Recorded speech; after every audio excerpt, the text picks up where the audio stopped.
ఉమ్మడి ఆంధ్రప్రదేశ్ మాజీ ముఖ్యమంత్రి వర్యులు దివంగత నేత పేదలపాలెటి పెన్నిధి వైఎస్ రాజశేఖర రెడ్డి గారి యొక్క 77వ జయంతి వేడుక ఈ రోజు మనం గొల్లప్రోలపట్నంలో జరుపుకుంటా ఉన్నాం.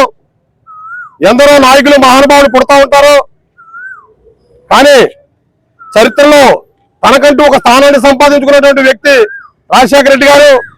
బడుగు బలహీన వర్గాల కోసం, రైతుల కోసం ఆ రోజు ప్రతి కుటుంబం నుంచి ప్రతి పేదవాడు ఉన్నతమైన విద్యను అభ్యసించాలనేటువంటి కోరిక మేరకు ఫీజు రింబర్స్మెంట్ పథకాన్ని ప్రవేశపెట్టినటువంటి మహానుభావుడు రాజశేఖర రెడ్డి గారు. అలాగే రైతుల కోసం ఉచిత విద్యుత్ ఇచ్చినటువంటి మహానుభావుడు రాజశేఖర రెడ్డి గారు. సామాన్య ప్రజలకు అనారోగ్యం వచ్చి ఏవైనా ఇబ్బందులు వస్తే కార్పొరేట్ హాస్పిటల్లో వైద్యం చేయించుకునే విధంగా ఆరోగ్యశ్రీని ప్రదాత అనిపించుకునే వ్యక్తి డాక్టర్ రాజశేఖర రెడ్డి గారు.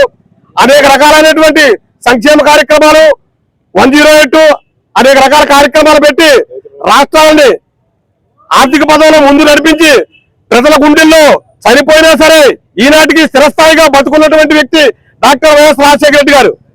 ఆయన ఆత్మకు శాంతి కలగాలని కోరుకుంటూ ఈ రోజు ఈ కార్యక్రమం గొల్లప్రోలో చేస్తా ఉన్నాం. జై వైఎస్ఆర్, జై వైఎస్ఆర్, జోహార్ వైఎస్ఆర్.